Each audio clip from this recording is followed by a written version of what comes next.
sini kita akan melakukan tugas vlog sejarah dan di sini kita akan memperkenalkan diri dulu. Nama saya Latakan Rahaya. Nama saya Francisca Dwiandini. Nama saya Lisa Damayanti. Saya Aisyah Sajidah. Saya Nalto Funisa. Saya Raisa Zara. Saya Moza Febriani. Dan kita melakukan tugas vlog sejarah di Museum Satria Mandala. Dadah, let's go. Pintu masuk Museum Satria Mandala.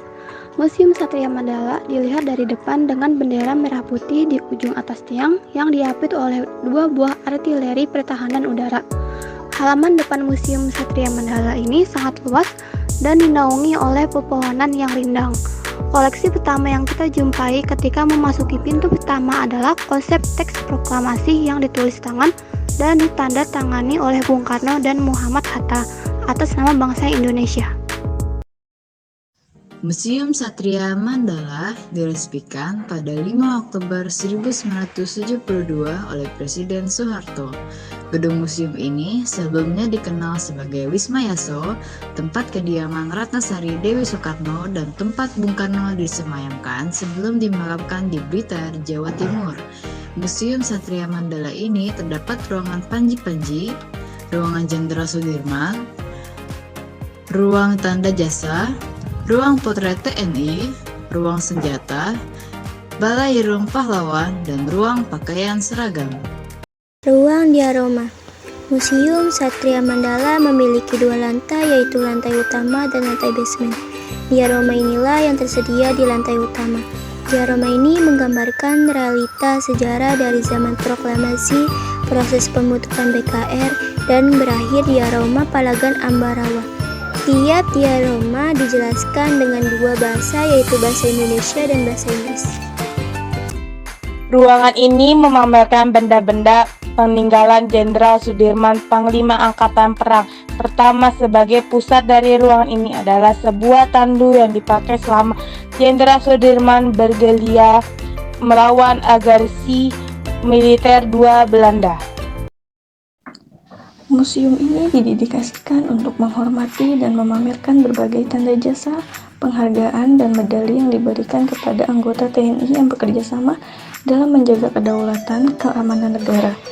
Museum Satria Mandala adalah tempat yang penting untuk mempelajari dan menghargai tanda jasa serta penghargaan yang diberikan kepada anggota TNI. Penumpasan peristiwa 3 daerah di Pekalongan, 21 Desember 1945. Sejarah menunjukkan bahwa golongan komunis sejak pemula berdirinya Republik Indonesia telah mulai merongrong pemerintahan RI. Ini terbukti dalam apa yang disebut peristiwa 3 daerah. Ialah suatu perebutan kekuasaan yang terjadi di daerah Brebes, Tegal, dan Pemalang di Kresinen, Pekalongan, yang didalangi oleh orang-orang komunis.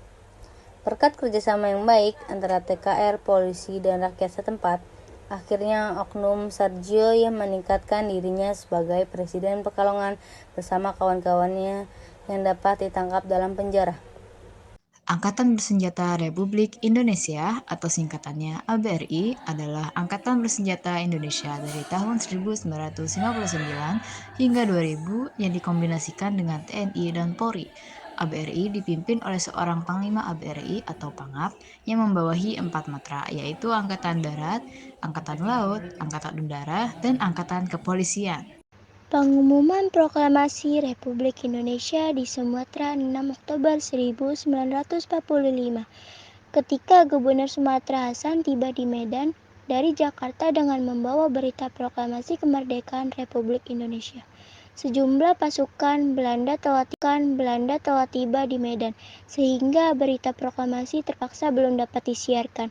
Akhirnya pada tanggal 6 Oktober 1945 di Lapangan Fukaraido diadakan rapat umum untuk mengumumkan proklamasi kepada khalayak ramai. Tindakan ini memerlukan keberanian yang besar, karena pada waktu itu tentara Jepang masih berkuasa dan tentara Belanda telah tiba pula di Medan. Ekspedisi ke Maluku 3 Maret 1946 untuk membangkitkan perlawanan rakyat di sana. Mereka berangkat dari Tegal, Jawa Tengah dengan 2 buah kapal kayu tipe Kirimaru 60 ton mesin 155 Sejarah pertempuran 5 hari 5 malam di Palembang, tanggal 1 sampai 5 Januari 1947. Karena pemuda-pemuda Indonesia tidak bersedia memenuhi tuntutan Belanda untuk meninggalkan kota Palembang, maka terpecahlah pertempuran sengit antara para pemuda melawan Belanda. Karena terjepit, Belanda mengajak berunding. Kesempatan mana dipergunakan untuk menyusun kekuatannya dengan mendatangkan bala bantuan.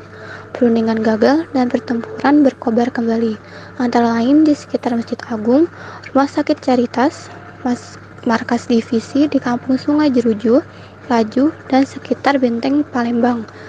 Dalam pertempuran tersebut, Belanda mengerahkan segenap kekuatannya di darat dengan tank-tank dan tembakan artileri, di sungai dengan tembakan-tembakan dari kapal meriam dan motor boot, serta bombardemen dari udara. Akibatnya, 1/5 kota Palembang hancur. Banyak korban yang jatuh pada kedua pihak, terutama penduduk kota Palembang banyak yang meninggal. Pertempuran Ambarawa sebagai hasil perundingan antara Presiden Soekarno dan Brigadir Jenderal Battle di Magelang, tentara Inggris ditarik mundur ke Benteng Ambarawa. Pada saat pengunduran itu, Inggris mencoba menduduki 2 desa di sekitar Ambarawa. Pasukan kita di bawah pimpinan Komandan Resimen Banyumas, Letnan Kolonel Istiman berusaha membebaskan kedua desa tersebut. Panglima Divisi V Banyumas Kolonel Sudirman kemudian memimpin langsung pertempuran itu untuk membebaskan Ambarawa. Bala bantuan datang dari Magelang, Yogyakarta, Purwokerto, dan lain-lain. Setelah pertempuran selama 3 hari, akhirnya pada tanggal 15 Desember 1945, Ambarawa jatuh ke tangan kita. Diorama ini menggambarkan salah satu pertempuran yang terjadi di sekitar Jalan Margoagung, Ambarawa. Bandung Lautan Api pada tanggal 24 Maret 1946. Lumitatum yang dikeluarkan oleh Inggris pada tanggal 23 Maret 1946, anggota TNI Tentara Republik Indonesia beserta pejuang-pejuang prasejarah menyingkir dari kota Bandung sejauh radius 11 km. Anggap seperti angin lalu oleh para pejuang kita. Berdasarkan persetujuan mereka, anggota Bandung pada mulainya dikuasai bersama bagian utara dikuasai Inggris, sedangkan bagian selatan dikuasai pasukan Indonesia dengan batasan rel kereta api yang melintas di tengah kota Bandung. Dengan adanya Lumitatum tersebut, maka Inggris telah mengingkari persetujuan pasukan Indonesia menolak untuk menyingkir dari kota. Tetapi kemudian pemerintah di Jakarta memerintahkan agar mereka meninggalkan kota Bandung. Sebagai prajurit yang disiplin, TNI terpaksa tunduk kepada pemerintah tersebut. Sekalipun dengan hati berat, pada tanggal 23 Maret tengah malam, sesaat sebelum para pejuang meninggalkan kota, TNI telah membakar bagian selatan kota, sehingga Bandung menjadi lautan api. Sebagian dilukiskan dalam diorama ini. Dengan melihat isi Museum Satria Mandala, masyarakat dapat mengetahui perjuangan TNI dalam mempertahankan dan mengisi kemerdekaan Indonesia. Museum ini juga dapat dijadikan sebagai sarana pembinaan mental dan pewarisan nilai-nilai juang 1945 dan nilai-nilai luhur TNI. Dengan berkunjung ke Museum Satria Mandala ini, diharapkan masyarakat bisa menghayati perjuangan TNI, terutama untuk mempertahankan dan mengamankan kemerdekaan di masa yang akan datang. Itu saja video kami, semoga ada informasi yang berguna untuk kalian dan semoga informasi itu bisa digunakan untuk masa kedepannya. Cukup sekian dari video kami. Wassalamualaikum warahmatullahi wabarakatuh.